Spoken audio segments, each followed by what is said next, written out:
إن الحمد لله نحمده ونستعينه ونستغفره ونؤمن به ونتوكل عليه ونعوذ بالله من شرور أنفسنا ومن سيئات أعمالنا من يهده الله فلا مضل له ومن يضلل فلن تجد له وليا مرشدا وأشهد أن لا إله إلا الله وحده لا شريك له ولا ضد ولا ند ولا مثيل له ولا مثال له وأشهد أن سيدنا ومولانا ومعلمنا ومرشدنا ومخرجنا من الظلمات إلى النور محمدا عبده ورسوله أرسله الله بالحق بشيرا ونذيرا وداعيا إلى الله بإذنه وسراجا منيرا فقد بلغ الرسالة وأدى الأمانة ونصح الأمة وكشف الغمة فترك أمته على المحجة البيضاء ليلها كنهارها لا يزيغ عنها إلا هالك اللهم صل وسلم وبارك عليه وعلى آله وأصحابه وأزواجه وذرياته وأهل بيته أجمعين أما بعد فأعوذ بالله السميع العليم من الشيطان الرجيم بسم الله الرحمن الرحيم قد أفلح المؤمنون الذين هم في صلاتهم خاشعون والذين هم عن اللغو معرضون والذين هم للزكاة فاعلون صدق الله العظيم رب اشرح لي صدري ويسر لي أمري واحلل عقدة من لساني يفقهوا قولي آمين يا رب العالمين۔ سورہ المؤمنون ایمان والوں کا تعارف بھی ہے اور ایمان والوں کا منشور بھی ہے۔ ایمان والے کیسے ہوتے ہیں، کیا ہوتے ہیں، ان کا جینا مرنا کیسے ہوتا ہے، لوگوں کے ساتھ معاملات کیسے ہوتے ہیں، یا ایمان والوں کو کیسا ہونا چاہیے۔ کامیابی انہیں کو ملے گی جو یہ اس کی جو حاجات ہیں، ضروریات ہیں، ریکوائرمنٹس ہیں، اس کی وہ پوری کرے گا۔ تب اس میں پہلی بات جو اللہ پاک نے کہی ہے قد افلح، اسی سے یعنی وہ کامیاب ہو گئے، اسی سے پتہ چلتا ہے کہ بندہ کسی مشن پہ آیا ہے، بے مقصد پیدا نہیں کیا گیا۔ اللہ پاک نے فرمانا کہ تم نے یہ افحسبتم انما خلقناکم عبثا، ہم نے تمہیں عبث پیدا کیا تھا، جاؤ کھاؤ پیو جناب التبائی مچاؤ اور واپس آ جاؤ۔ وَأَنَّكُمْ إِلَيْنَا لَا تُرْجَعُونَ، اور تم ہمارے پاس لوٹ کر نہیں آؤ گے۔ یہ جو ترجعون ہے، لوٹ کر آنا، یہی ہمارا بتاتا ہے کہ اِنَّا لِلَّهِ، ہم اللہ کی طرف سے آئے ہیں، ہماری ایک ڈیسٹینیشن ہے، ہماری ایک اوریجن ہے اور ہمارا ایک مقصد ہے، مشن ہے۔ ہماری اوریجن بھی اللہ ہے، اللہ کی طرف سے آئے ہیں، اللہ نے کام طے کیا ہے کہ ہم نے کیا کرنا ہے، کیسا بننا ہے، اور پھر اللہ کی طرف پلٹ کر ہم نے جا کر حساب دینا ہے کہ ہم وہ کام کر سکے ہیں یا نہیں کر سکے۔ لہذا بڑی چھان پھٹک کے ساتھ اس کام کا تعین کرنا ضروری ہے، اور جب انسان خرچ کر رہا ہو، چونکہ ہمارا اصل سرمایہ وقت ہے، والعصر ان الانسان لفی خسر، یہ تیزی سے گزرتا وقت ہی فیصلہ کرے گا کہ انسان جیت کر آیا یا ہار کر آیا۔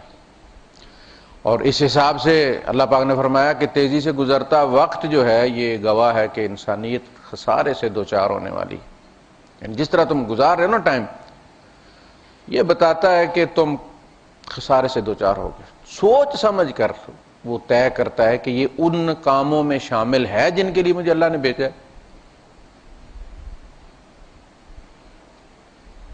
یا اپنی مرضی سے میں کچھ کر رہا ہوں۔ ٹائم اگر ہم خرچ کر دیں گے ان چیزوں پر جو ہم اپنی مرضی سے کر رہے ہیں تو ہم نے کہیں سے کاٹ کر ہی وہ لگایا نا۔ آپ جب پیسہ غلط خرچ کریں گے تو آپ نے کہیں کسی کا حق مار کر ہی پھر اس کو دوسری جگہ لگایا ہوگا۔ یہ بات سوچنے کی کہ جب اللہ کے سامنے جا کر کھڑے اور پوچھے یہ کام تو ہم تو کوئی اور ہی کام کر کے ہیں، جو کام کرنے آئے تھے دنیا میں تم امیر، خانہ خراب تجھ سے وہی کام رہ گئے، وہی نہیں کر سکے جو اللہ نے کہا، تو باقی سارے کام کر رہے ہیں ہم۔ تو افلاح یہ بتا رہا ہے کامیاب ہو گئے وہ ایمان والے، اس کا مطلب یہ ہے کہ ہم کسی امتحان میں پڑے ہوئے جس میں یا فیل ہونا ہے یا پاس ہونا، تیسرا کوئی آپشن نہیں۔ ری ٹرائل کا بھی کوئی موقع نہیں، ری ٹیسٹ کا بھی کوئی موقع نہیں۔ سوال کریں گے، منتیں کریں گے، رب ارجعون، اے اللہ میں پلٹا دے، لعلی اعمل صالحا فیما ترکت، تاکہ جو میں پیچھے ترکہ چھوڑ آیا ہوں میں اس میں جا کے اچھے اچھے کاموں میں اس کو لگاؤں۔ کلا، ہرگز نہیں، تم پلٹ کر نہیں جا سکتے۔ انہا کلمۃ ہوا قائلھا، یہ تو وہ جملہ ہے جو وہ اب کہتا ہی رہے گا، جب نئے کسی عذاب میں ڈالا جائے گا وہاں یہی کہے گا، اللہ اخرجنا منہا فإن عدنا فإنا ظالمون، اللہ تو ایک دفعہ میں نکال کے تو دیکھ، پھر اگر ہم نے پلٹ کر یہ کیا تو ہم جیسا پھر ظالم کوئی نہیں۔ قال اخسؤ، چپ کرو، شٹ اپ، قال اخسؤ فیہا ولا تکلمون، بات مت کرو، انہ کان فریق، میرے بندوں میں سے ایک گروہ تھا جو کہتا تھا اللہ ہم ایمان لائے، تو ہم پر رحم کر، تو سب سے بہتر رحم کرنے والا ہے۔ فاتخذتموہم سخریا، تم ان کا ٹھٹھا اڑاتے تھے، حتی انسوکم ذکری، یہاں تک کہ تم مجھے بھی بھول گئے، وکنتم منہم تضحکون، تم ان سے ہنسی مذاق کیا کرتے۔ آج ان کی جزا یہ ہے، فإنی جزیتہم اليوم، آج میں نے انہیں یہ جزا دی ہے، بدلہ دی ہے، اس کا جو وہ صبر کرتے رہے، بما صبروا، تمہارے یہ تانے جھیلتے رہے۔ اللہ والوں کو لوگ ڈھیر دیتے ہیں، بندہ جو حلال حرام کی تمیز کرتا ہے تو پھر لوگ بڑے تانے دیتے ہیں، اور یار کچھ نہیں ہوتا ویسے، اس طرح پیٹ نہیں بھرتا، فلاں فلاں کام کرو اور ہو جائے گا۔ انی جزیتہم اليوم بما صبروا انہم ہم الفائزون، کہ آج بس وہی کامیاب۔ پھر اللہ پاک پوچھے گا کتنے رہ کر آئے ہو، کم لبثتم فی الارض عدد السنین، کتنے سال رہ کر آئے ہو؟ وہ کہیں گے سوال، قالوا لبثنا یوما، ایک دن رہ کر آئے، پھر وہ کہیں گے دن بھی زیادہ بتا دیا ہے، یوما او بعض یوم، یا دن کا کچھ حصہ۔ فصل العادین، تو اپنے گننے والوں سے پوچھ لے کتنا اعتماد ہے۔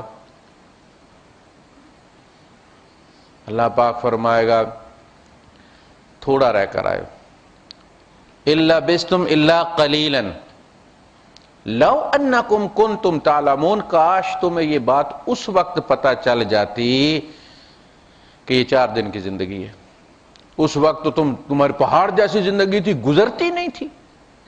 جس سے پوچھو کہتا ٹائم پاس کر رہا ہوں، رمضان میں تاش کھیلتے ہیں، کیا کر رہے ہو؟ ٹائم پاس کر رہا ہوں۔ اس وقت یہ پاس ہی نہیں ہوتا تھا تم سے، آج تمہیں احساس ہوا کہ ایک دن گزار کر آئے ہیں۔ تو ہم کسی مشن پر آئے ہیں جس میں یا کامیاب ہونا ہے یا فیل ہونا ہے، تیسرا کوئی رستہ نہیں۔ کامیاب ہونے والوں کی منزل بھی متعین کر دی گئی ہے، فیل ہونے والوں کو بھی متعین کر دی، تیسری کوئی منزل نہیں۔ 2 ہی اسٹیشن ہے اس زندگی کی ٹرین کے جس پہ ہم بیٹھے ہوئے ہیں، اور اپنے اپنے وقت پر اپنے اپنے اسٹیشن پر ہم پھر اپنے اتر جاتے ہیں، اور وہ پھر یا تو جنت کا ہوتا ہے، اللہ کے رسول صلی اللہ علیہ وسلم فإنہا الجنۃ ابدا او النار ابدا، یا تو ہمیشہ کی جنت ہے یا پھر ہمیشہ کی آگ ہے۔ اللہ کے رسول صلی اللہ علیہ وسلم کی بہترین حدیث، آپ نے رشتہ دار اکٹھے کیے اور ان سے کہا کہ ان الرائد لا یکذب اہلہ، دیکھو کوئی گائیڈ اپنے قافلے کو دھوکہ نہیں دیتا، اس لیے کہ اسی کے ساتھ اس کی اپنی زندگی بھی جڑی ہوتی۔ اس ذات کی قسم جس نے مجھے حق کے ساتھ مبعوث کیا ہے، میں بفرض محال ساری انسانیت کو دھوکہ دے سکتا تو بھی میں تمہیں کبھی نہ دیکھوں، تمہیں دھوکہ کبھی نہ دیتا، تم میرے اپنے ہو۔ لو کذبت الناس جميعا ما کذبتکم، میں ساری دنیا سے اگر بفرض محال جھوٹ بولتا بھی میں تم سے کبھی جھوٹ نہ بولتا۔ واللہ الذی لا الہ الا ہو لتموتن کما تنامون، تم اسی طرح ایک دن مر جاؤ گے جس طرح سوتے ہو، یہ فطرت کا حصہ ہے سونا اور جاگنا، جینا اور مرنا، کوئی اوپری بات نہیں۔ ثم لتبعثن کما تستيقظون، پھر تم اٹھائے جاؤ گے اسی طرح جس طرح تم جاگ جاتے ہو۔ اللہ پاک نے فرمایا میں نے کوئی فیکٹریاں نہیں لگانی، کوئی 9 مہینے نہیں لگنے۔ فإنما هي زجرة واحدة، بس ایک جھڑکی میں نے دینی ہے، اٹھوئے۔ فإذا هم بالساہرة، وہ جاگ جائیں گے۔ سہرۃ اللیل کس کو کہتے ہیں؟ جگراتا۔ فإذا هم بالساہرة، وہ جاگ جائیں گے اور کیا کہے گا؟ یا ویلنا من بعثنا من مرقدنا، ہمیں ہماری خوابگاہوں سے کس نے اٹھا کھڑا کیا؟ نیند۔ الحمدللہ الذی، جب آپ اٹھتے ہیں صبح تو کیا کہتے ہیں؟ احیانی بعد ما اماتنی، جس نے مجھے زندگی دی مارنے کے بعد۔ اتنی ساری بات ہے، دھوکے میں نہ رہیں۔ ثم لتجزون بما تعملون، پھر تمہیں جزا دی جائے گی جو تم کرتے رہے ہو۔ ہمارا یہ بات یاد رکھیں کہ اللہ کے ساتھ جو ہمارا ایمان کا جو معاہدہ ہے، جو کنٹریکٹ ہم نے سائن کیا ہوا ہے، اس میں یہ لکھا ہوا ہے کہ ہم اپنی نیکی کا بدلہ آخرت میں لیں گے۔ وَإِنَّمَا تُجْزَوْنَ أُجُورَكُمْ يَوْمَ الْقِيَامَةِ، توفون اجورکم یوم القیامہ۔ اصل میں پوری جزا مل ہی قیامت کے دن سکتی ہے۔ ہم ڈیلی ویجز نہیں ہیں کہ 4 نمازیں پڑھ لی اور ہاتھ آگے کر لیا کہ بڑے نمازی ہیں پھر بھی ہماری نہیں سنتا۔ وہ بھائی صاحب نمازوں کا تعلق آخرت کے ساتھ ہے، وہ کھا نہیں گیا تمہاری اجرتیں ہیں، کیا جلدی مچاتے ہو تم؟ ٹائم محدود ہے، منزل کا تعین ہے، مقصد کا تعین ہے۔ قد افلح المؤمنون، ایمان والے وہ کامیاب ہوں گے، الذین هم فی صلاتهم خاشعون، جو اپنی نمازوں میں خشوع اختیار کرتے ہیں۔ پہلی چیز نماز، ایمان کے بعد پہلا ٹیسٹ ہی نماز کا۔ اور صحابہ کہتے ہیں کہ ہم نے کوئی ایسا عمل نہیں دیکھا کہ جس کے ترک پر کفر کی وعید سنائی ہو اللہ کے رسول صلی اللہ علیہ وسلم، لیکن جو معاہدہ آپ نے سائن کیا اسی کی خلاف ورزی ہوگی۔ ایک ہوتا ہے کہ آپ نے کنٹریکٹ سائن کیا، آپ وقت پہ ڈیوٹی پہ چلے گئے، وہاں آپ لیٹے رہے، ٹانگیں ٹیبل پہ رکھ لیا آپ نے، تھوڑی آدھا گھنٹہ سو بھی لیا آپ نے، کوئی فون بھی کر لیا آپ نے۔ یہ کوتاہیاں ہیں، یہ کوتاہیاں ہیں، ہر بندہ کوئی نہ کوئی کر جاتا ہے مسٹیک، لیکن حاضری تو لگی ہوتی ہے نا۔ جو نماز نہیں پڑھتا اس کی حاضری نہیں لگی، وہ سائن کر کے ڈیوٹی پر ہی نہیں کی، سمجھ لگی؟ اب اس کے بعد باقی سارے اعمال ختم ہو جاتے۔ جب آپ ڈیوٹی پر ہی نہیں گئے تو آپ کیسے لکھ سکتے ہیں کہ میں نے فلاں پروجیکٹ کیا ہے؟ اول ما یسأل بہ العبد یوم القیامۃ الصلاۃ، قیامت کے دن سب سے پہلے حساب ہی نماز کا ہوگا۔ فإن صلحت، اگر یہ ٹھیک نکل آئی سارے اعمال ٹھیک نکل آئیں گے، جو بھی کوتاہی ہوگی اللہ پاک معاف کر دے گا۔ بندہ کہیں کھڑا ہو اور باپ وہاں سے گزرے گا، ایشو سب ہوگا، پانی پینے گیا تو رحمان کا تمام مشکل ہے۔ کوتاہی معاف کر دی جاتی ہے، اگنور کر دی جاتی ہے۔ غیر حاضری بغاوت ہوتی، نماز ترک کرنا بغاوت ہے۔ من ترکھا فقد کفر، جس نے اس کو چھوڑا اس نے کفر کر دیا۔ لوگ یہ سمجھتے ہیں کہ فلاں فلاں عیب بھی کرتا ہے بندہ، نماز بھی پڑھتا ہے تو نماز کا کیا فائدہ ہو؟ بھائی نماز کا فائدہ ہے۔ حضرت علی رضی اللہ تعالیٰ عنہ مسجد میں بیٹھے ہوئے تھے، ایک بندہ دوسرے کو جھڑک رہا تھا اور کہہ رہا تھا کہ تم یہ کرتے ہو تو اس کلمے کا کیا فائدہ ہے، اس ایمان کا کیا فائدہ؟ تو آپ نے فرمایا وہ بس کر، ایمان اس کو جنت میں لے جائے گا۔ گناہ اپنی جگہ ہیں، لیکن اس کی بنیاد پر تم اس کے ایمان پر جو ہے وہ انگلی مت اٹھاؤ کہ وہ بے فائدہ ہو گیا ہے۔ یہاں بندے کو مزدوری نہ ملے، بھیک مانگ کر کھائے، لیکن پاسپورٹ اگر اس کے پاس ہے تو یہ پتہ ہے کہ ڈیپورٹ ہوگا تو کہاں جائے گا۔ ایمان تو مومن کا پاسپورٹ ہے۔ اعمال کا تعلق جو ہے وہ سہولیات کے ساتھ ہے، لگژری کے ساتھ ہے۔ کس کو کتنی بڑی جنت ملے گی؟ بندہ مومن ایمان کا حقدار، جنت کا حقدار ایمان کے ساتھ ہوتا ہے۔ اور کافر جو جہنم کا حقدار ہوتا ہے وہ کفر کی وجہ سے ہوتا ہے، اعمال کی وجہ سے نہیں۔ نماز اس پر فرض ہی نہیں، تو محاسبہ کیوں ہوگا کہ تم نے نماز نہیں پڑھی اس لیے ہم تمہیں جہنم میں بھیج رہے ہیں؟ روزہ اس پر فرض ہی نہیں۔ اگر اس کی سزا زیادہ ہوگی تو ان چیزوں کی وجہ سے ہوگی جس کی وجہ سے معاشرے میں دوسرے لوگوں کو اس کی وجہ سے نقصان پہنچا ہے۔ وہ اعدت للکافرین، جہنم اصلاً ان کے لیے تیار کی گئی، جنت اصلاً اعدت للمتقین، ان کے لیے۔ تو وہ مومن کامیاب ہوں گے جو پہلی چیز الصلاۃ، العہد بیننا و بینہم، ہمارے اور ان کے درمیان کنٹریکٹ، عہد، تعاقد، عقد جو آپ سائن کرتے ہیں، العہد بیننا و بینہم الصلاۃ، ہمارے اور کافروں کے درمیان نماز کا عہد ہے۔ ایمان لاتا ہے، نماز پڑھتا ہے، ایمان کی تجدید ہو جاتی ہے۔ میں اس لیے میں کہتا ہوں کہ ایک ہوتا ہے نا سال کے بعد کنٹریکٹ رینیو ہوتا ہے، 5 سال کے بعد ہوتا ہے، آپ کا لائسنس 10 سال کے بعد ہوتا ہے، پاسپورٹ بھی 10 سال کے بعد ہوتا ہے، شناختی کارڈ بھی 10 سال کے بعد ہوتا ہے۔ کہا کہ ایمان کی تجدید نماز سے نماز تک ہوتی ہے۔ فجر پڑھی ہے مومن ہے، زور آئی ہے نہیں پڑھی، کنٹریکٹ ایکسپائر کر گیا اسے۔ اب سوچ لیں اگر اس حالت میں وہ مر گیا تو۔ یہ نماز بڑی اہم چیز، ایمان کے بعد پہلی شرط یہی ہے۔ روزہ تو ہو سکتا ہے بندہ معذور ہو، بیمار ہو، پھر سال بعد آتا ہے، اس دوران بندہ مر جائے۔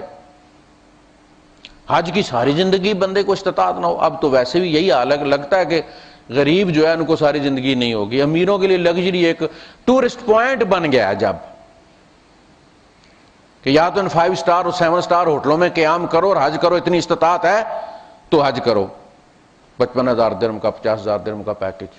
اور غریب گھر نہیں بنا سکتا بیچارہ، تو وہ اتنا مہنگا کہاں سے حج کرے؟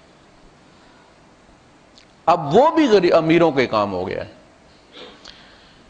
یا جو پھر وہ ٹیکس چوری کرتے ہیں اور پھر وہاں جاتے ہیں منی لانڈرنگ کے لیے، اور کچھ نہیں۔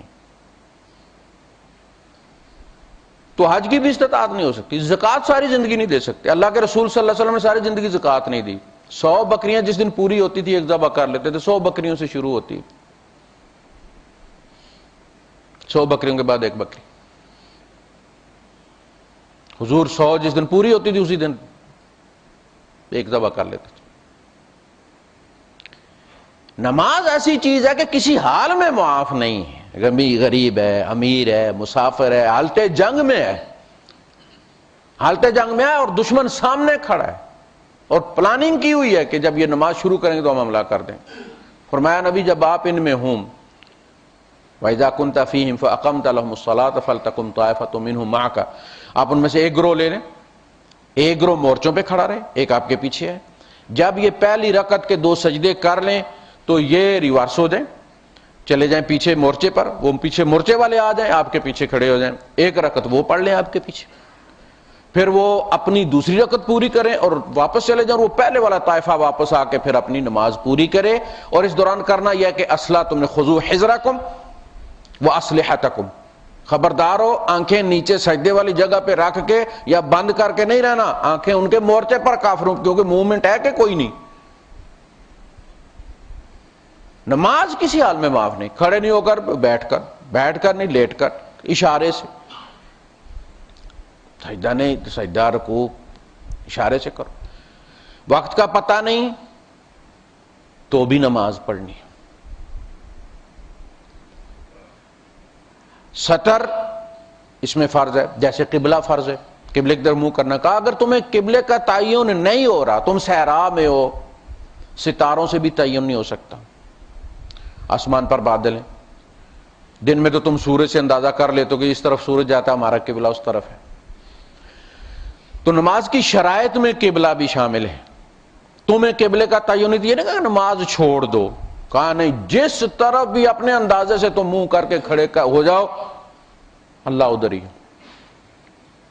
وَلِلَّهِ الْمَشْرِقُ وَالْمَغْرِبُ فَأَيْنَمَا تُوَلُّوا فَثَمَّ وَجْهُ اللَّهِ، جدھر تمہارا منہ ہو جاتا ہے اللہ ادھر ہی۔ یہ مشرق مغرب یہاں اسی گولے کے اوپر ہے، سورج طلوع ہوتا ہے، سورج غروب ہو جاتا ہے، تو مشرق مغرب بن گیا۔ یہاں سے ذرا اوپر جائیں کوئی مشرق مغرب نہیں، سب اللہ ہی اللہ چاروں طرف۔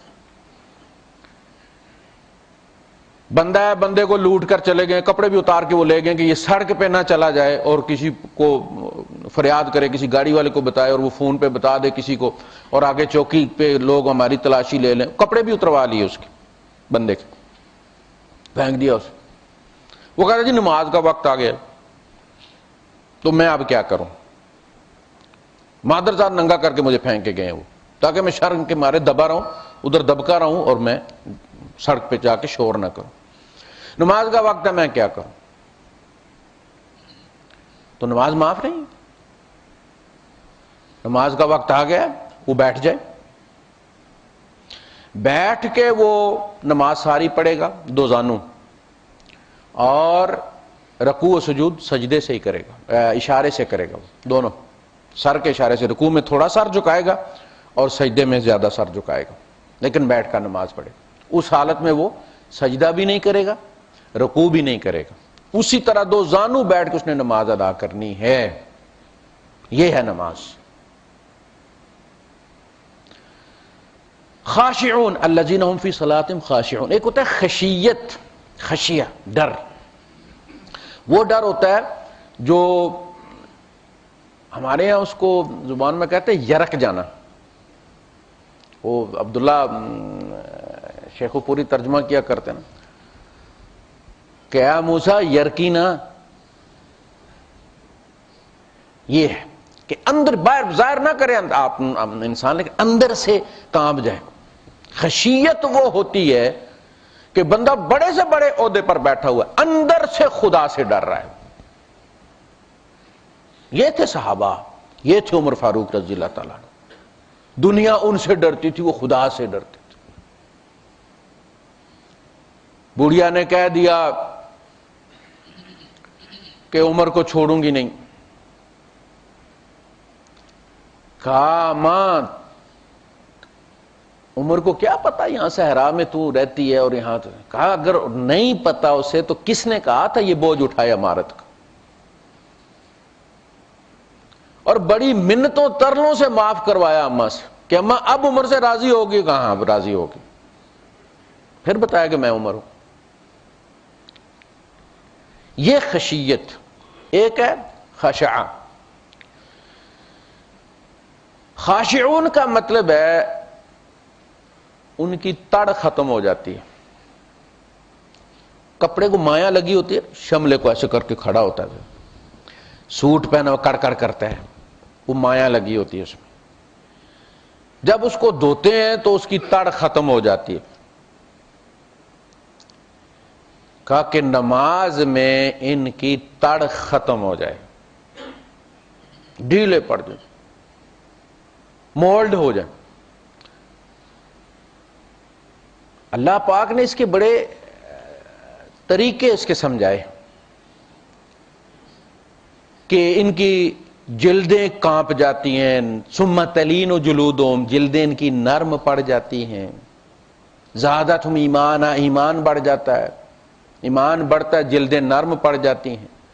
چہروں پہ نظر آتا ہے کہ یہ خدا والے ہیں. سیماہم فی وجوہہم، اس سے مراد یہ گھٹا نہیں ہے،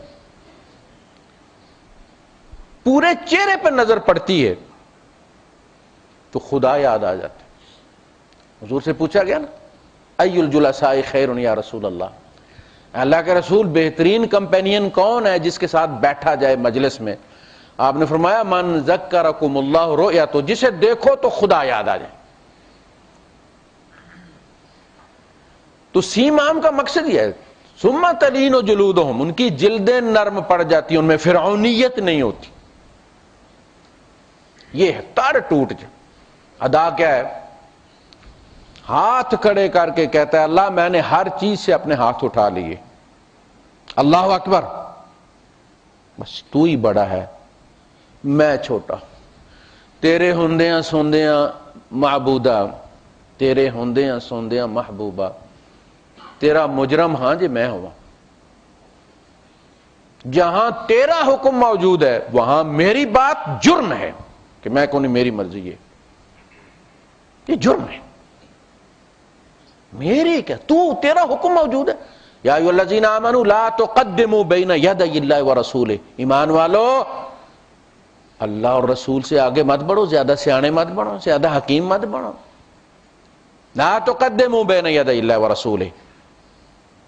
جہاں اللہ رسول کا حکم مل گیا بات ختم ہو گئی. تم بہت بڑے عالم، تم بہت بڑے امام، تم بہت بڑے فلاں فلاں فلاں. جب ان دونوں کا حکم موجود ہے تم زیرو ہو گئے ہو. تم اندھیرے کے چراغ ہو لیکن سورج کے مقابلے میں تم یہ کہو کہ میری بھی کوئی روشنی ہے تو یہ جرم ہے. تیرے ہوندیاں سوندیاں محبوبہ تیرا مجرم ہے جو میں ہوں. اگر وہاں میری ماں ہے، اصل انا تو اللہ کیا، تو پھر یہ جرم ہے. ہاتھ اٹھانے کا مطلب ہی یہ ہے. کہاں تک اٹھانے ہیں، یہاں تک اٹھانے ہیں، کاندھوں تک. ہم اس بحث میں پڑے ہو بھائی صاحب اٹھاؤ تو صحیح. ہر چیز قبضے میں جپھی ماری ہوئی ہے اور کہہ رہے ہو میں اٹھا رہا ہوں. کوئی یہاں تک اٹھاتا ہے، کوئی یہاں تک اٹھاتا ہے، کوئی یہاں تک اٹھاتا ہے. مسئلہ اس کا نہیں ہے، مسئلہ یہ ہے کہ دل سے بھی ہاتھ اٹھائے ہیں کہ نہیں اٹھائے، اور پھر باندھ لیے. تیری مرضی. میرے ہاتھ بندھے ہوئے ہیں. ہاتھ باندھنے کا مطلب کفو ایدیکم، ہاتھ باندھ لو. یہ ہاتھ تبھی حرکت کریں جہاں اللہ کا حکم ہو. جہاں حکم ہو کہ نہیں ری ایکٹ کرنا تو نہیں ری ایکٹ کرنا. عبداللہ ابن مسعود رضی اللہ تعالیٰ عنہ مدینہ مکے میں ایک آدمی نے تپھڑ مارا، انہوں نے بھی جواب میں تپھڑ مار دیا. تو اللہ کے رسول صلی اللہ علیہ وسلم نے شاباش نہیں دی.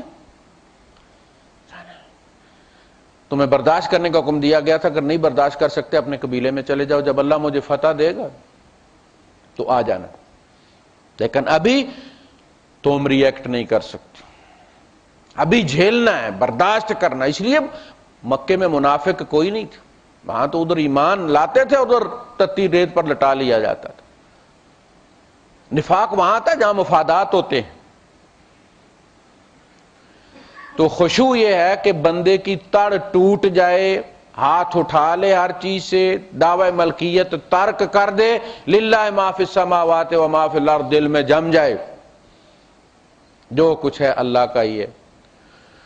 مجھے کچھ دیر کے لیے اس نے دیا ہے، مجھے میرا رویہ دکھلانے کے لیے کہ تو یہ ہے. اللہ کو پتہ ہے. اللہ نے ہمیں پیدا کر کے نہیں جانا کہ جب ہم نے عمل کیے تو اللہ پاک نے کہا یہ کیسا نکلا ہے. ماں باپ کہتے ہو تو کتوں نکلا ہے میرے چشم. جب چند چڑھاتی ہے نا اولاد تو ماں باپ کے لیے وہ سرپرائز ہوتے ہیں. اللہ کے لیے ہمارا کوئی عمل سرپرائز. اس نے ہمیں جان کر پیدا کیا ہے. وَأَنْ أَعْلَمُ بِكُمْ إِذْ أَنْشَأَكُمْ مِنَ الْأَرْضِ. اس نے جب زمین میں سے تمہیں اٹھایا تھا نا، وہ تمہیں اس وقت بھی اعلم، بڑی اچھی طرح تمہیں جانتا تھا.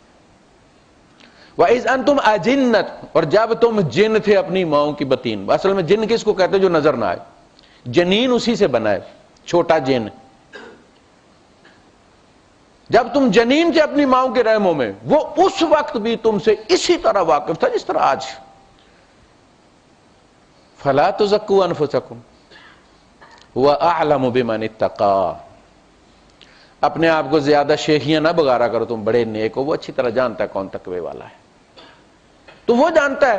یہ سارا کھکھیڑ اس لیے ہے کہ وہ ہمیں دکھلا دے کہ ہم کیا ہیں، اور قیامت کے دن جب عدل کرے تو ہم یہ نہ کہیں کہ جی وہ تو ہم، آپ نے ہمیں کرنے کا موقع نہیں دیا. اللہ قیامت کے دن اپنے علم کی بنیاد پر فیصلے نہیں کرے گا، ہمارے عمل کی بنیاد پر کریں. اگر علم کی بنیاد پر کرتا تو ہمیں وہیں سے ڈائریکٹ فلائٹ میں جنت میں بھیج دیتا. اسے پتہ ہے کون جنتی ہے کون جہنمی ہے. ہمیں موقع دیا کہ ہم اپنے عمل سے ثابت کریں، کسی پر جبر نہیں ہے. اللہ پاک نے کہا ہے من شاء فلیؤمن ومن شاء فلیکفر. تم آزاد ہو، جو چاہے وہ ایمان لائے، جو چاہے وہ کفر کرے. ان تکفروا فإن اللہ غنی عنکم. اگر تم کفر کرو گے اللہ تم سے بے نیاز ہے، اسے تمہاری کوئی تسبیح نہیں چاہیے، اس کا کوئی گھاٹا نہیں. یسبح لہ من فی السماوات ومن فی الارض وَإِن مِّن شَيْءٍ إِلَّا يُسَبِّحُ بِحَمْدِهِ. ہر چیز اس کی تسبیح کر رہی ہے، نہ کرو تو. وَلَا يَرْضَى لِعِبَادِهِ الْكُفْرَ، یہ الگ بات ہے کہ وہ اپنے بندوں کے کفر پر راضی نہیں ہے۔ بندہ جب کفر کرتا ہے اسے تکلیف ہوتی ہے چونکہ وہ پیار کرتا ہے بندے سے۔ وَلَا يَرْضَى لِعِبَادِهِ الْكُفْرَ، جو کہتے ہیں کہ اللہ نے کافر فلاں کو بنایا، اللہ پاک نے، اور نہیں، اللہ کہتا ہے تمہارے کفر کے لیے وہ راضی نہیں ہے۔ وَإِن تَشْكُرُوا يَرْضَى لَكُمْ، تم ایمان لے آؤ، شکر کرو تو وہ راضی ہوتا، خوش ہو جاتا۔ رضی اللہ عنہم، یہی تو ہے کہ وہ کفر سے کھنچ کر آئے، باپ کافر رہ گیا، بیٹا مومن ہو گیا، رب کی رضا پا لی اس نے۔ تو وہ تڑ ختم ہو جائے، اگر وہ تڑ ختم نہیں ہوتی تو بھائی صاحب آپ بے شک پانچے کھینچ کے گھٹنوں تک لے جائیں، وہ بندے کے اندر فرعون موجود ہے، وائرس ہے۔ یہ نشانی ہے نا، وہ جو تہمت گھسیٹ کے چلتے تھے، یہ تکبر کی نشانی تھی۔ سردار ہمیشہ ایکسٹرا تہمت لٹکایا کرتے تھے، لڑ بھی ایکسٹرا لٹکایا کرتے تھے، ٹانگیں بھی چوڑی کر کے چلا کرتے تھے۔ یہ متکبرین کی چال ہے نا۔ فرمایا وعباد الرحمن الذین یمشون علی الارض ہونا، رحمان کے بندے زمین پر بڑے نرم خو ہو کر چلتے، فطری چال چلتے ہیں، زیادہ ٹانگیں چوڑی نہیں کرتے۔ بدماشی کا انداز ہے نا، دور سے پتہ چل جاتا ہے کپڑے۔ یہ مظاہر ہیں، سمپٹمز ہیں تکبر کے۔ اگر تکبر اندر موجود ہے، بظاہر آپ نے پیناڈول کھا کے بخار اتار بھی لیا ہے، تو بخار تو کوئی بیماری نہیں ہے، بخار تو نشانی ہے کسی بیماری کی۔ شلوار اوپر بھی چلی جائے، تکبر اندر موجود ہے، اس سے کوئی فرق نہیں پڑتا۔ تم دنیا کو دھوکہ دے سکتے ہو، اللہ کو نہیں دے سکتے۔ تو خشوع کیا ہے؟ الذین ھم فی صلاتہم خاشعون، میلٹ ہو جاتے، پگھل جاتے۔ جب پکا بت بن جاتا ہے نا تو مزاحمت ہوتی ہے، وہ اپنی شکل تبدیل نہیں کرتا، شیپ تبدیل نہیں کرتا، یہ مزاحمت ہوتی ہے۔ جب وہ میلٹ ہو جاتا ہے تو پھر اس کو جو شکل سنار چاہے وہ دے دے، وہ مزاحمت نہیں کرتا۔ وہ چوڑیاں توڑ کے کانٹے بنا دیتا ہے، کانٹے توڑ کے چوڑیاں بنا دیتا ہے، گلے کا ہار بنا دیتا ہے۔ اسی طرح جب تم میلٹ ہوگے، میل نکلے گی، رب تمہیں جو چاہے بنا دے، بننے کے لیے تیار ہو تم۔ جنہوں نے اپنے آپ کو رب کے سامنے سونپ دیا، میلٹ ہو گئے، وہ نئے انسان بن گئے، جو نہ تھے خود راہ پر اوروں کے ہادی بن گئے۔ آج ہمارا فلاں کام کسی صحابی سے ثابت ہو جائے، سنت ثابت ہوگی۔ ہمارا ریفرنس وہی ہے نا، سنت کہاں تھی؟ درختوں کے ساتھ نہیں لگتی۔ سنت اسی کا نام ہے، نبی کا وہ عمل جو صحابہ میں راہ پا گیا، رواج پا گیا، وہ سنت ہے۔ جو 100 سال 200 سال 400 سال بعد برآمد ہو گیا، کسی بندے کے ذریعے کوئی حدیث پتہ چل گئی، وہ حدیث ہے، سنت نہیں ہے، وہ حدیث ہے۔ سنت وہی ہے جس نے رواج پا لی۔ ہمارا ریفرنس وہی ہے، محمد الرسول اللہ والذین معہ، یہ ایک جماعت ہے۔ تو پہلی چیز نماز، پھر نماز کی کیفیت۔ نماز کے دو جز ہیں، جس طرح انسان کے دو جز، ایک باڈی اس کی، ایک اس کی روح۔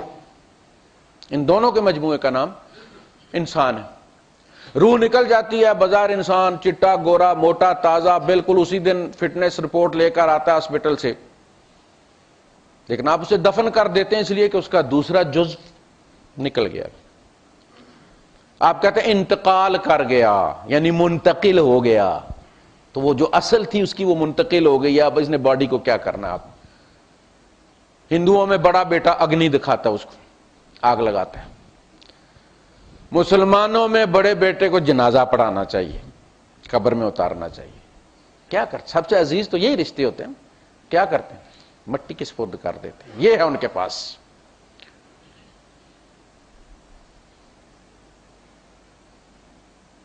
مٹی کے سپرد کر دیتے ایک جزو کو، اس لیے کہ دوسرا جزو منتقل۔ اسی طرح نماز ہے، کہا پرانے کپڑے کی طرح منہ پر لپیٹ کر مار دی جاتی۔ نماز کی بھی ایک باڈی ہے، ایک اس کی روح ہے۔ وہ خشوع اس کی روح ہے، باڈی اس کی یہ ہے کہ آپ کھڑے ہیں، آپ رکوع میں، آپ سجدے میں، آپ قومے میں، آپ جلسے میں، آپ اتحیات میں۔ یہ اس کی باڈی ہے، اس کی بنیاد پر فقی یا مفتی فیصلہ کرتا ہے کہ آپ کی نماز ہوئی ہے یا نہیں ہوئی. وہ جو روح ہے اس کا فیصلہ مفتی نہیں کر سکتا، اس کا فیصلہ قیامت کے دن ہوگا کہ اللہ کو قبول تھی، وہ بے روح نماز تھی، بے روح سجدے تھے، یا ان میں جان بھی تھی. ایک ہے حیت، حیت کا تعلق جگہ کے ساتھ ہے، جگہ پاک، وہ کہتا ہے نا جسہ پاک، جگہ پاک، جو اس کی نماز کے جو ارکان ہیں، کپڑے پاک. تو جس جگہ آپ کھڑے ہیں وہ پاک ہونی چاہیے، وہ جگہ، حیت جگہ. آپ ایک جگہ پر قیام کریں گے، جگہ پر رکوع کریں گے، جگہ پر سجدہ کریں گے، یہ اس کی حیت ہے، اس کی باڈی ہے. کیفیت کی جگہ کوئی نہیں ہوتی، کیفیت کی جگہ کوئی نہیں ہوتی، کیفیت کا وقت کوئی نہیں ہوتا. نماز کا وقت جو آپ نے اس سے کیفیت لی ہے، اگر لی ہے تو وہ وہاں مسجد تک نہیں رہے گی. آپ اگر دفتر میں بیٹھیں گے تو وہ حیت اپنی جگہ موجود ہے، دکان پہ بیٹھیں گے موجود ہے، عدالت میں بیٹھیں گے موجود ہے، آپ صدر ہیں، وزیر اعظم ہیں، جہاں بھی ہوں گے وہ کیفیت آپ کے ساتھ ہوگی جو ہم نے نماز سے لینی ہے. اور وہی لینے ہم دوبارہ چارجنگ کے لیے آتے ہیں نا، پھر وہ ریچارجنگ ہوتی ہے ہماری اس میں. اب آپ ایک نے بیٹری لی ہوئی، آپ نے ایک جگہ لگایا ہوا، اس کو لائٹ بھی جل رہی ہے، چارجنگ ہو رہی ہے. ایک جگہ لگانی ہے نا آپ نے چارجنگ کے لیے، چاہے موبائل ہو یا جو بھی، وہ ایک جگہ لگتا ہے، وہ کچھ اخذ کرتا ہے اس جگہ سے، وہ اخذ کرتا ہے، اس کے بعد آپ اس جگہ سے اس کو ہٹا دیتے ہیں، ہاتھ میں پکڑ لیتے ہیں. اب آپ بازار جاتے ہیں، گلیوں میں جاتے ہیں، ہوٹل پہ جاتے ہیں، گاڑی میں آ کے اس کو لگا کے انجن کو دیکھتے ہیں، کچھ حاصل ہوا ہے تو وہ ہر جگہ آپ کا کام کر رہی ہے نا، یہ اس کی کیفیت ہے. اگر نماز سے آپ کو حاصل کچھ نہیں ہوا، آپ دکان پہ گئے تو جھوٹی قسمیں کھائیں،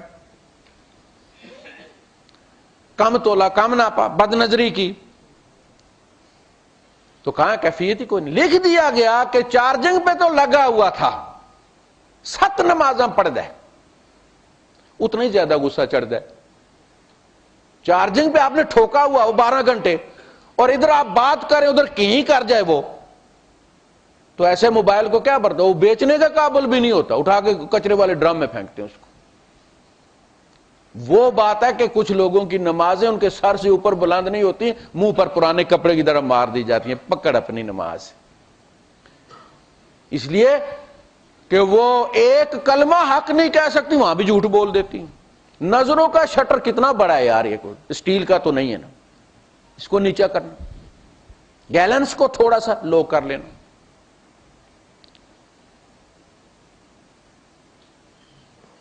پورا ناپنا، پورا تولنا، وعدہ کرنا ہے پورا کرنا ہے، نہیں کرنا پورا تو وعدہ کرو ہی مت. اس لیے فرمایا کہ وہ وعدے کو پورا کرتے ہیں. اذا عاہدوا، اگر وعدہ کر بیٹھے، وہ ریبڑیوں کی طرح وعدے بانٹتے نہیں ہیں، اس لیے کہ انہیں پتہ ہے کہ میں نے نبھانا بھی ہے، مجھے پکڑا جائے گا. وہ کر سکتے ہیں تو وعدہ کرتے ہیں، جس نے پورا نہیں کرنا ہوتا وہ تو فون پہ ہر 2 منٹ کے بعد کوئی نہ کوئی وعدہ کر دیتا. تو نماز کی کیفیت الگ چیز ہے، نماز کی حیت الگ چیز ہے. ہمارا سارا زور حیت پہ ہوتا ہے. ٹوپی رکھنی ہے، پینٹ کو نیچے سے فولڈ کرنا ہے، ٹانگیں اس طرح ہونی چاہیے، دائیں پاؤں کا انگوٹھا نہیں ہلنا چاہیے، فلاں نہیں ہونا چاہیے، فلاں کی شرٹ ہے نہیں ہوتی جی، وہ بازوؤں سے اوپر ہے کونی سے تو جی نماز مکروہ ہے. اور بھائی صاحب ناف سے گھٹنے تک اس نے ڈانکا ہوا، اس کی نماز ہو گئی ہے، نماز ہو گئی ہے اس کی. اتنا ہی مطلوب تھا اس سے. زینت الگ چیز، وہ زینت السیارات الگ چیز ہے. گاڑیاں جب پاس ہوتی ہیں تو زینت دیکھ کے نہیں ہوتی، بلکہ بعض دفعہ وہ زینت اتروا دیتے ہیں. یہ لائٹیں جو لگائیں نکالو، یہ چیز بھی نکالو، یہ شیشے کے اوپر سے اتارو، یہ پھر وہ پاس کرتے ہیں. کچھ لوگوں کا یہی حال ہوگا. تو حیت اور کیفیت دونوں میں وہ جو خشوع ہے، الصلاۃ جو ذکر کیا ہے باڈی کا ذکر کیا، اسی کی بنیاد پر فیصلہ ہوگا کہ فلاں نے نماز پڑھی ہے یا نہیں پڑھی. الذین هم فی صلاتہم، صلاۃ باڈی، خاشعون اس کی روح ہے. مولوی فیصلہ کرے گا نماز ہوئی ہے یا نہیں ہوئی، مفتی صاحب. اللہ فیصلہ کرے گا نماز ہوئی ہے کہ نہیں ہوئی روح دے کر. تو وہ چیز بھی تھی کہ نہیں جس سے لوگوں کو فائدہ ہو. والذین هم عن اللغو معرضون، جو لغو سے اعراض کرتے ہیں. اس لیے لغو میں جو ٹائم لگتا ہے وہ اس سے کچھ کمائیں گے نا. ایک بندہ پیسے بھی دے دیتا ہے کسی کو اور چیز جو خریدی ہے وہ بھی وہیں چھوڑ آتا ہے، یہ چیز لیتے ہی نہیں ہے، تو کتنا افسوس ہوتا ہے. ہو چیز کا نہیں ہوتا کہ میں پیسے دے آیا ہوں یار اور چیز بھی ادھر چھوڑ آیا ہوں. اسی طرح ہوگا. یہ ہمارا ایسٹ، یہ وقت، یہ ہمارا جو ہے وہ سرمایہ ہے. یہی لے کر ہم آتے ہیں، پیدا ہوتے ہیں دنیا میں. کوئی چیک نہیں ہمارے ساتھ ہوتا، کوئی سونے کی وہ 555 والی کوئی اینٹ نہیں ہوتی ہمارے پاس. وقت ہوتا ہے بس، وہ طے کر کے بیچتا ہے اللہ پاک. پہلے موت کا دن طے کرتا ہے تو زندگی طے ہوتی ہے کہ اتنے سال جیے گا. اس لیے فرمایا الذی خلق الموت والحیات، پہلے موت طے کی ہے پھر زندگی کا سپیم جو ہے ہوا ہے کہ بھئی یہ اتنا اس بندے کا وقت ہے. یہ لے کر ہم آتے ہیں. اسی کو نبیوں نے بھی استعمال کیا، صالحین نے بھی استعمال کیا، صدیقین نے بھی استعمال کیا. کوئی ایکسٹرا اور چیز نہیں، ٹائم ہی تھا ان کے پاس. اور نبی دنیا میں وقت کو خرچ کرنے کا طریقہ بتانے آتے ہیں. کوئی ڈیزل پیٹرول اور وہ گریس بنانے نہیں آتے. یہ انسان کے اندر علم الاسماء میں ہے. وہ آدم علیہ السلام کی مٹی میں رکھ دیا ہے کہ مٹی کو کس طرح استعمال کرنا ہے، کیا کیا اس میں سے نکالنا ہے، کوریدنا ہے. نبیوں کا یہ فیلڈ نہیں ہے. ایک صاحب ایک ملحد کہتا کہ جی حضور اگر معراج پہ گئے تھے تو آپ نے لوگوں کو بتایا کیوں نہیں کہ زمین گول ہے. میں نے کہا پھر حضور اگلی دفعہ سارے وہ براقیں لے کر آتے، سارے صحابہ کو بٹھا کر اور سارے منافقین اور کافروں کو بٹھا کر اوپر لے جا کر اس کا مشاہدہ بھی کرواتے، دیکھو گول ہے. لوگ اگر حضور بتاتے بھی گول ہے تو جنہوں نے حضور کی زبان پر اعتبار نہیں کیا کہ میں اللہ کا رسول ہوں، وہ گول والی پر کیسے اعتبار کر لیتے جی؟ اس لیے نبی ان چیزوں میں پڑھتے ہی نہیں، جانتے بوجھتے نہیں پڑھتے. اللہ کے رسول صلی اللہ علیہ وسلم نے فرمایا کہ قیامت تب تک نہیں آئے گی جب تک مکے میں نہروں کی طرح رستے نہیں نکلتے. آپ اندازہ کر لیں، ایریل ویو دیکھیں مکے کا، ان سڑکوں کو دیکھیں، پتہ چلتا ہے نہریں چل رہی ہیں. ننگے پاؤں پھٹے ہوئے کپڑوں کے ساتھ اونٹ چرانے والے عمارتیں اور ٹاور بنانے میں ایک دوسرے کی مسابقت کریں گے. آپ دیکھ رہے ہیں کہ نہیں دیکھ رہے؟ نبی سے چھپا کچھ نہیں ہوتا. آپ نے فرمایا میں نے اس کو بھی دیکھا جس نے تھوکا ہے مسجد میں، اور میں نے قیامت کے دن وہ تھوک جو ہے وہ اس کے ماتھے پر لٹکا ہوا بھی دیکھا. لیکن وہ اتنا ہی بتاتے ہیں جتنا مناسب ہوتا ہے. وآخر دعوانا الحمدللہ.